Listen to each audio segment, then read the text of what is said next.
Thank you for joining this webinar. We're here to talk about the Bachelor of Art and Bachelor of Science in Environmental Practice.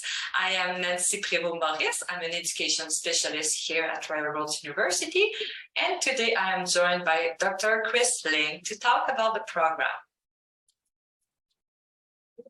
Before we start any event at Royal Roads University, we like to acknowledge the land that we're on. So I invite you to close your eyes for a second, maybe ground your feet into the ground and just reflect on the land that you're joining from today. Royal Roads University is on the traditional lands of the Lekwungen and Kosapsun families, which are known as the Songhe and Esquimalt nations. This statement means we at Royal Roads recognize the importance of Indigenous and non-Indigenous people relationship as we continue to learn to understand the history, present, and future scopes of Indigenous people. The agenda for today, so we do a welcome, get to know each other, brief overview of Royal Roads University and the experience to be a student here, program-specific information, we'll talk about application and admission, and then we will answer questions throughout this session. I really like that slide here. So Royal Roads University is a changemaker campus. So we have that accreditation from Ashoka U.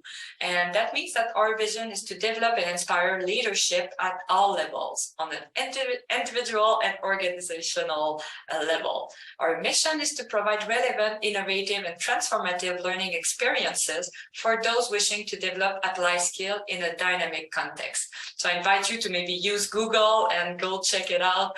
Ashoka U, we are a few campuses in Canada and all around the world to have that famous accreditation. So you're here in this webinar wanting to learn more about Royal Roads and wanting to learn more about the program. So why explore Royal Roads University? We have 5 little bullets here. So we see life as a qualification. Our doors were open with the purpose of doing things differently, and they remain open to the people who share that same entrepreneurial spirit. So you'll see later in the presentation, we talk about admission. So everything is quite unique because we respect the unique paths and experiences that you bring to the table, that you bring to the cohort. Second bullet is prof who know your name. So as soon as you apply at Royal Roads University, you won't be a number. So we will call you by your name. Professors will know who you are, what's your background. So there's a lot of sharing and a lot of kind of building knowledge all together that happen here at Royal Roads University. You will engage in conversation and open dialogue with those professors and your teammates, people in your cohort. The third bullet, learning based on life.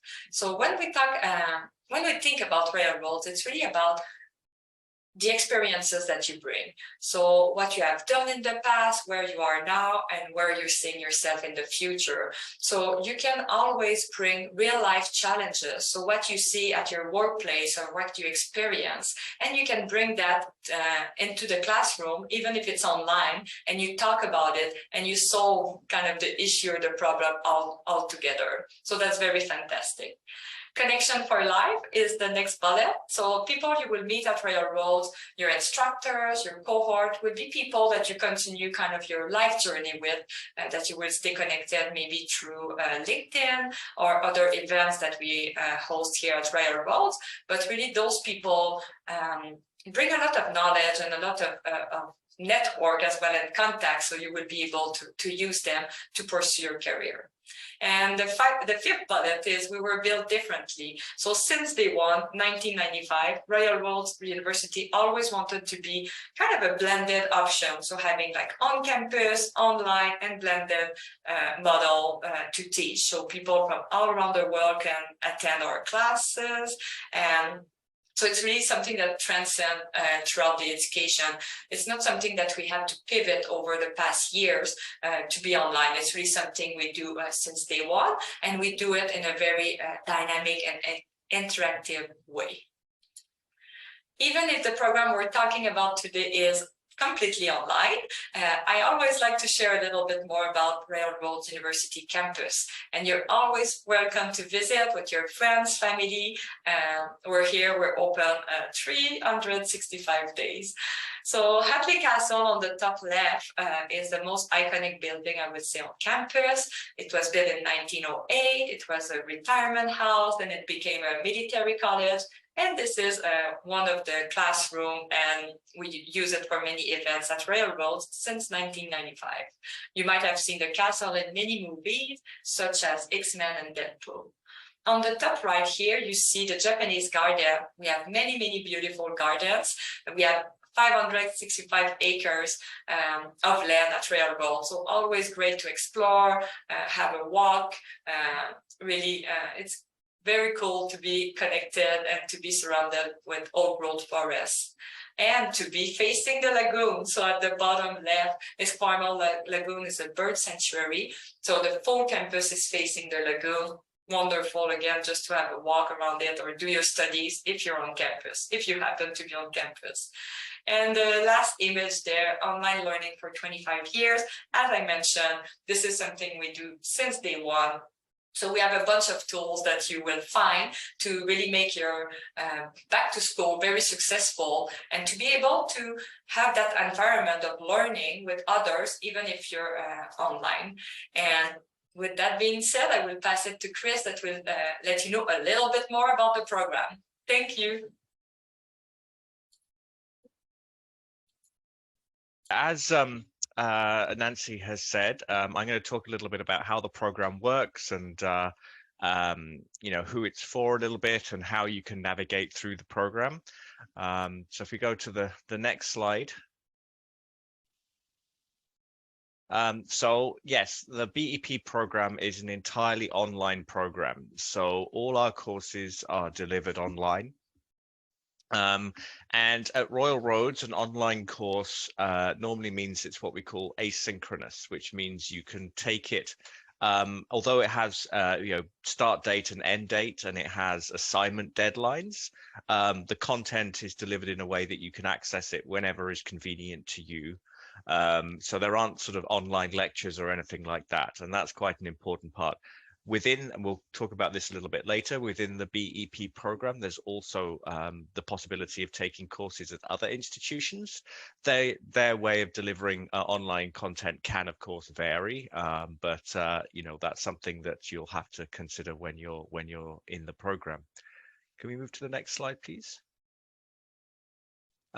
So here's a sort of outline of the various different components that go into making one of our online courses. So typically a course would start off with readings, which will be, you know, available digitally through our library. Then there'll be, in most of our courses, you'll be placed in a team with other learners. And so you'll be doing various activities and assignments with those teams as well as with the whole class. The interaction between the main interaction between individuals and with your instructor and in teams is through the forums in our Moodle course site. So it's you can post it and then, you know, come back again when you're ready again in a day or so to see the replies, and that can include both feedback from the other people in the course and feedback from your instructor. You can ask questions, respond to questions, that kind of thing. And there are a variety of different ways in which we assess your engagement with the learning outcomes in any course. So it's not just a question of writing one big term paper or an exam. There'll be all sorts of different ways of assessing your ability with the content. So they could be reflective activities, they could be assignments based on where you're at. So, you know, doing for example, providing some case study information about your community or whatever it is.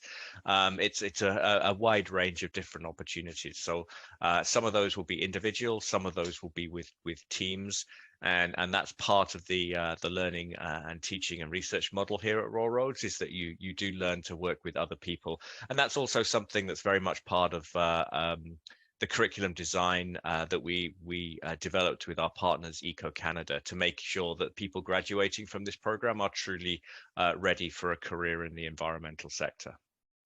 We can move to the next slide, please. So you can either do the BEP program as a Bachelor of Arts or a Bachelor of Science. And that means that although the core of the program is more or less the same, the electives that you can do are different. It also partly reflects what you have done previously before coming to the BEP program. So the BEP program is a 3rd and 4th year completion program. The vast majority of people who come into it have for example, a 1st and 2nd year college diploma or something equivalent to that. There is, and we'll talk about this a bit later, there is a way of coming into the program if you don't have that education in the background as a flexible admission. We'll talk a bit more about that later.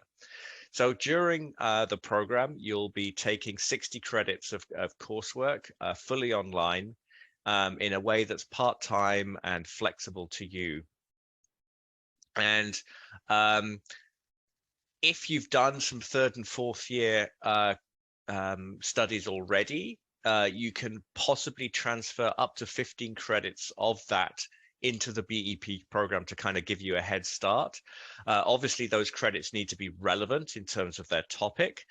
They also need to be relatively current. So if they're 15, 20 years old or something like that, we won't be able to transfer those credits in, unfortunately. During your program, you'll take the core of the program at Royal Roads. And then you take the other courses either at Royal Roads or at other designated courses from universities across Canada. And if you find a course that you really want to take that isn't on our pre-approved list, then you could certainly have a conversation with us as to whether that's suitable for the BEP program. So it's designed to be as flexible as we can possibly be, while also meeting curriculum goals, which is to make you all ready to be professionals in the environmental sector. To finish your program, you'll either choose a practicum or a research paper course. And so a practicum is work-based. It'll be based around tasks that you do with an employer. You can do your practicum with a current employer if you're working in the sector, but what you do for that practicum must be a unique task that you haven't done. It's not your routine job, for example. And a research paper can be, is in some ways more flexible. You can pick a topic, could be work-based, it might not be work-based, but you can, the idea there is to dig deep into a subject that's of interest to you, and then use the learning you've had in previous courses to understand that problem and make some recommendations.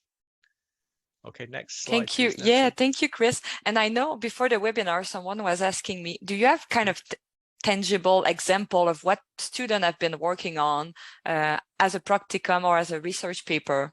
I'm not sure if we talk about it already in the next slide, but would you have any example for us? Off the top of my head, no, but I can, if you bear with me, I can fairly quickly find some of that information. Yes.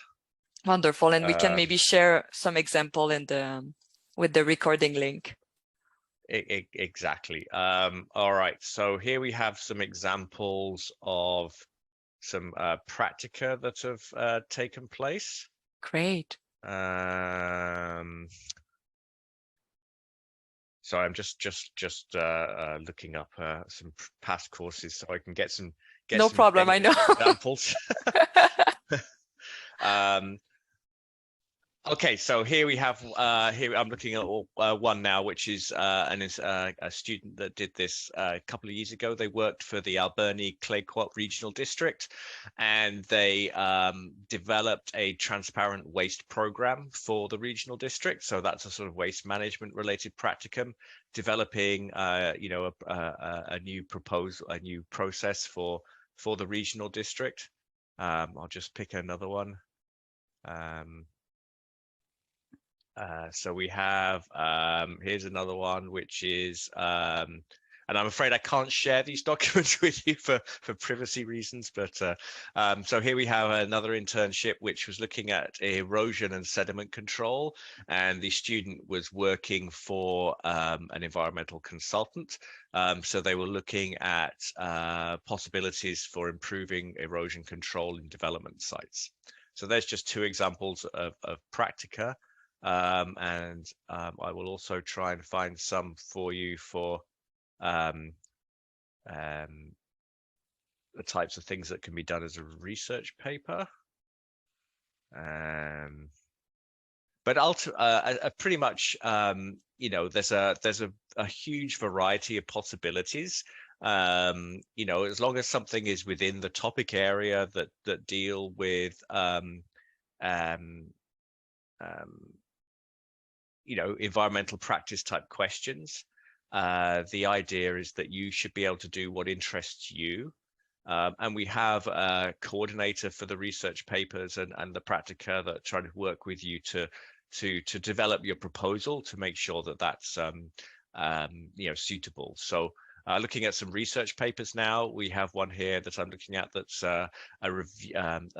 looking at subsurface flow in constructed wetlands. So it's primarily this one is primarily a literature review looking at what the state of the art is in terms of how to manage and control subflow in constructed wetlands. So hopefully that gives you some indication. But there, you know, there's a you know, if you have anything specific in mind, for example, it would be totally fine if you wanted to sort of email us, you know, after or post in the chat right now, and we can do a sort of quick assessment of whether that will be something that might work for the program. Mm-hmm.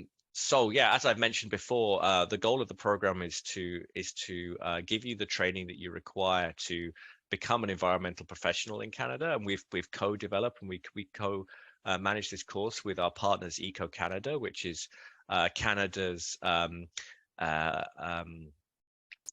industry organization for the environmental sector, and they have occupational standards that they have developed over many years by consulting with member organizations and examining the job market. And you know, their website is a really good resource for finding out what's going on in the current job market in the environmental sector. And it's a really healthy job market in the environmental sector right now, as more and more industries and more sectors recognize the importance of having environmental professionals, even if they themselves are not an environmental business. So, you know, I think you'll find that it's a very sort of good sector to develop your skills in and look to developing a career in.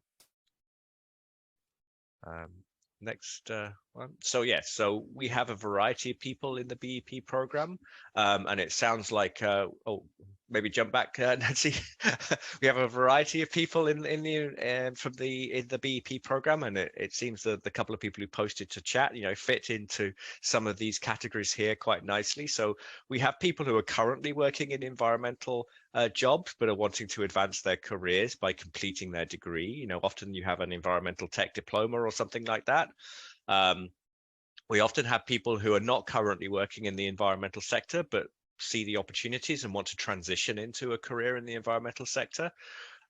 We have people who are maybe not necessarily wanting the technical skills that they can get through a program such as the BEP, but want to improve their management and leadership skills to you know, make use of some business opportunities or some such that they see in the environmental green sector. And we also have people who already have degrees from other non-environmental disciplines that want to improve their environmental knowledge. And I would perhaps also add that we get a lot of people who work in the public sector in the BEP program, and non-profits, as well as you know, business and consultancy and things like that. So a really diverse group of students that are in the BEP program. I like what you share, Chris, and I was just reviewing Eco Canada brochure about railroads, and they mentioned maybe 100,000 additional workers that would be needed in this field by 2024. Yes. That is huge. Yes, and that's just in Canada, right? Wow. Same thing is happening all over the world. Okay, so what we have now is we have a couple of examples of ways in which, because it's a part-time and somewhat self-paced program, there are a number of ways you can engage with it and pass through the program, you know, quickly or slowly, BA, BSc, research paper or practicum. So here we have an example of someone who has completed 1 and 2 years of an undergraduate degree, but for whatever reason has not continued in their institution, and wants to complete their degree to accelerate their career. But however, they want to maintain their current employment. And the example here we have British Columbia Environmental Network. Obviously, that's just an indicative kind of thing. So Cindy here has chosen the BSc in environmental practice because of the flexibility, but also does want to get cracking and wants to earn her degree as quickly as she can while balancing her work and life. And I should point out, although obviously Cindy is not a real name here, and the background is not necessarily true, this is a real example of someone going, who did do the program, and this is how they did it. So the example is real, if not the story, which is just indicative of the type of people we have. So Cindy took what we call the Block A courses in the first 2 years. Block A is essentially the core of the program, and it's all taught at Royal Roads University. And you have to finish most of that before you can move into what we call Block B, which is the more elective part of the program. So Cindy did those 30 credits in 18 months to 2 years of time. Then she moved into her electives, what we call Block B. And in Block B, you have to take 24 credits or 27 credits, depending on whether you're doing a research paper or a practicum as your capstone. So 24 if you're doing a research paper, 27 if you're doing a practicum to complete your program. And she took a number of different courses that met her needs in terms of what career she wanted, what subject she was interested in. And she took those at a variety of institutions. So she may have taken them, for example, at University of Victoria, or at Athabasca University, or Thompson Rivers University, or something like that. There's some very common other institutions that people take courses at. All the ones that we list on our schedule are online courses at those institutions. But if you do find face-to-face course you want to take, or an online course that we've missed that's of relevance, you can certainly ask us if that's possible to take as part of your BEP program. And usually the answer is yes. But so we try and be flexible, we try and keep up to date, but we do sometimes miss things. And then in her final third year, Cindy completed a research paper, so a 6-credit research paper to round out her degree program. And that's about as fast as you can expect to take the BEP. So, I think the sort of the typical fastest is 2.5 years. We do have on occasion somebody that really powers through. Usually they're not working at the time, and they try and do it a bit quicker than that. But timetabling means that's actually not. You can't really do much faster. But 2.5 years is a fairly standard time for someone going through quickly. So our next example, if we can move on to that, please, Nancy, is a guy called John, who has working in the environmental field for a while, but wants to advance his career further by taking a degree.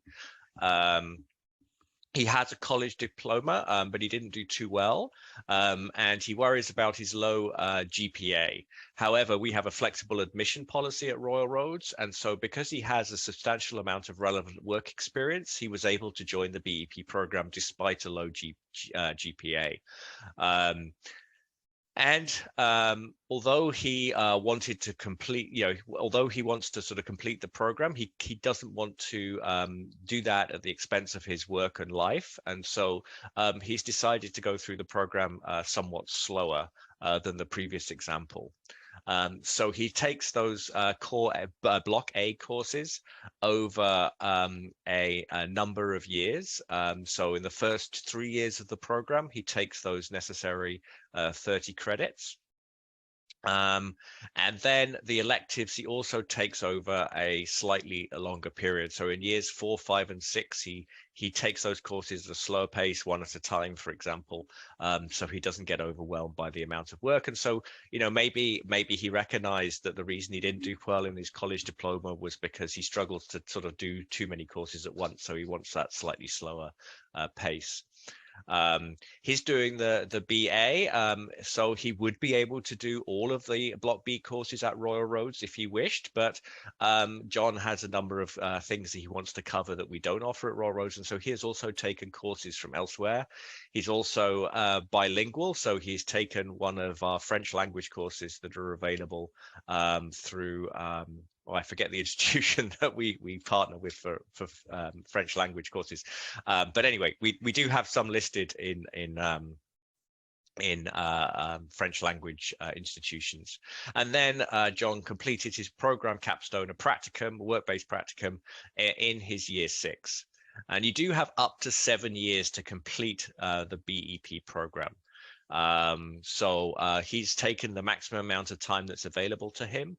And the reason for that maximum is so that the courses you take at the start are still current and relevant once you finish the program.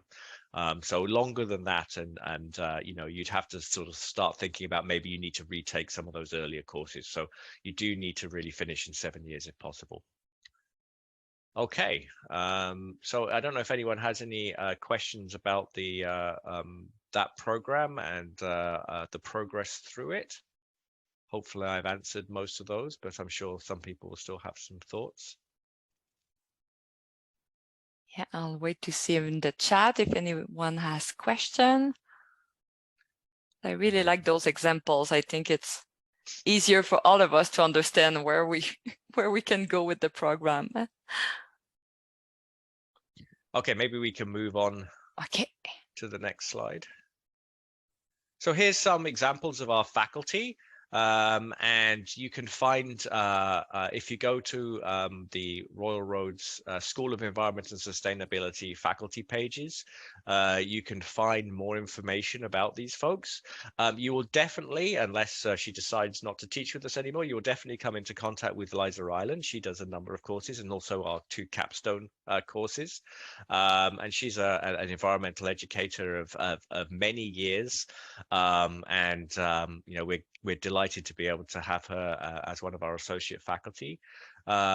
Richard Cool here is one of our core faculty at Royal Roads, and he teaches one of our communications courses. So you may well come across him. We offer that course twice a year. He teaches once a year, so you may not come across him. It's one of the blockade courses, but you might not have Rick. And then we have, for example, Julie Williams, who's an environmental lawyer who teaches our law course.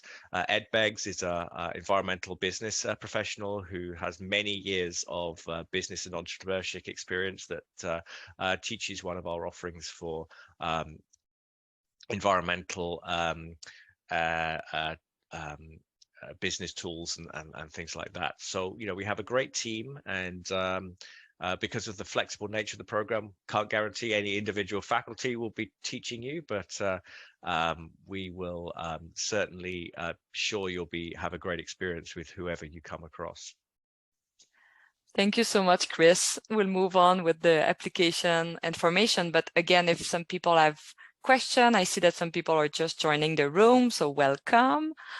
What I like about the faculty highlight is that all those people have worked in environment for so long, right, Chris? We see their names in like different conferences, so it's very interesting that we can learn from them and with them in the program. I don't see any question here, so I'll just continue with the application, and feel free to jump in, Chris, or anyone with question in the chat, pop them in the chat, no problem. So as you get excited, you're like, yes, this is the program I want to do. How do I apply now? I'll walk you through those easy steps. So at Royal Roads, as we mentioned, we have standard admission and we have flexible admission. So I can give you just a few seconds to read here, but really the standard admission is like most university, you will come in and you will apply to Royal Roads. Then we'll ask of you to have a minimum of 60 post-secondary art or science credit with a minimum GPA of B, which is about a 3, or to have a completion of the certificate in environmental practice. But I think that certificate we don't offer anymore, but if you have it, you might be eligible for admission. And the Bachelor of Science is kind of the same 60 post-secondary credits, but we ask that 18 of them must be science credit. And then you're like, oh, maybe that doesn't apply to you, or maybe yes, good for you. If it doesn't apply to you, this is the beauty at Railroad, is that we have what we call flexible admission. So if you have been away from school, or you didn't get the GPA right, all those things, we want to give you a chance to be part of the cohort for sure. So those applicants, and as you see here, can be assessed for admission on the basis of their skill, knowledge, and background developed outside traditional learning structure. So we ask to join the program that you have at least 5 years of work or a combination of academic achievement, work experience, or volunteer experience. We request of you to have an ability to demonstrate with the competencies expected to a graduate level with a 2-year diploma. So it's about what it represents. And candidate that only miss the GPA requirement, but otherwise, if you have all the credit, the 60 credit we chatted about, you will need a 3 years of work of relevant volunteer experience. And this is all admission requirements that are important, but I think Chris mentioned that there's a bit of flexibility there. We really want to give you a chance, but we want to make sure that you're at a certain level to keep up with the cohort as well. And this is what I love about Railroad's program, is that in your cohort, people are quite advanced, if I can say. So you're learning with them because people bring experiences compared to maybe other institutions. And yes, and one of the things we'll talk about now that you have to supply if you're applying for flexible admission is a personal statement. So in that you can kind of use that opportunity to explain maybe why you didn't go so well in your previous education, and also what you have done since that shows that you have developed your skills in those areas that maybe you didn't have at that time. I love that. Exactly. Flexible admission give you the opportunity to share a bit more with us. It's not just looking at your transcript, it's really looking at your letters, looking at your statement to better understand who you are and where you're coming from. So feel free to let us know more than less, I like to say. And here's how you can apply. So you will go at railroads.ca, the website, you'll click to apply, and you will follow the 10 pretty simple steps. So you will pay an online application fee of $131.39, and then you will submit your document. So when you apply, you get an application ID that you will use by email to kind of provide us with more documents. So you will send us your transcript, which is the transcript of any post-secondary institution you attended.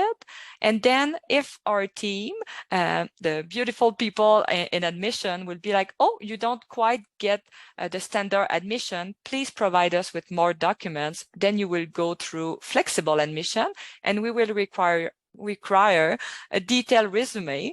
So you will have to update your resume and really make it kind of, I want to say, whole or powerful, really to explain everything you have done in that field related to volunteer, past work experience, and past studies. The personal statement that Chris just referred to, which personally was one of my favorite when I applied to a program at Railroads, because you sit and you can really reflect on what do you want to achieve? What are the past experience you bring to the table, kind of to the cohort? And you try to kind of convince people a little bit of why you should be part of the cohort. At the same time saying maybe that, yeah, your past program that you did at another institution didn't go that well for that reason. And you can talk about your goals or your current career. So it's pretty open for the statement, but it's really useful. And when this statement is created, then I highly recommend that you use that statement and you share it with 2 people that will write your letters of reference. So we often say 1 academic letter, 1 professional one. It's not mandatory, but it's a good way to go. So you find 2 people that can write a letter telling us at the university why you are a good candidate for the BEP program. Anything to add on this, Chris? No, I think that sums it up nicely. Thanks. That's this one. Perfect. That was okay. And here people were asking before the webinar as well, when are the next intakes? So I share with a few of you already the link to the webpage, and I'm sure we'll see it in the chat too. So this program has 3 intakes a year, which is amazing. The next one being January 2023. So the application deadline is in a month on October 9. We have another intake on May 1st, 2023, with the application deadline being February. And we will most likely have another intake in September. I don't have the date yet, but I know Chris just started with the new cohort this week. So it's kind of the first week of September for the 3rd intake of the year. Yeah, it'll pretty much be a standard kind of just after Labor Day kind of deal. It's not for guaranteed, but that's almost always. It has been like this for a few years. Wonderful. And it's just, don't be surprised if you go on the website now. Maybe you cannot see that date, but you will see it shortly, so you can apply to it. And all those intakes are open. And at Royal Roads, what we like to say as well is you don't have to wait the deadline to apply, because the advisor team will always review on a daily basis your requests. So as soon as we get all the documents from you, we can process, adjudicate your file, and then send you an offer. So you don't have to wait October or February. If you're ready, you can already apply. If you need more time, you can connect with one of us and ask more questions. And another slide I find important is financial aid. So we know going back to school is an important, huge step for you. So feel free to maybe take a print screen or picture of that slide and connect with the team in financial aid. They always have great resources for internal loans or internal grants or external ones you can get to help you with your studies here at Royal Roads. And another good slide. So Carla is with us today from the Enrollment Services. If you have any other question, and we invite you, you can stay on after the webinar. If you have specific question, we can chat with you. But if you prefer to just give us a call or email us, you can use the learn.more@royalroads.ca. And if you're coming from abroad, outside Canada, feel free to use the learn.more.international@royalroads.ca. If you're on WhatsApp, you can simply scan the QR code and you will be automatically connected with one of us. And here, thank you so much. We have a few other webinars coming up, as I mentioned in the chat. I'll make sure to send all those links with the recording. And maybe let's have a look at the chat if we have more questions here. I'm just opening the floor. If any of you have questions, this is the time. We have a few more minutes.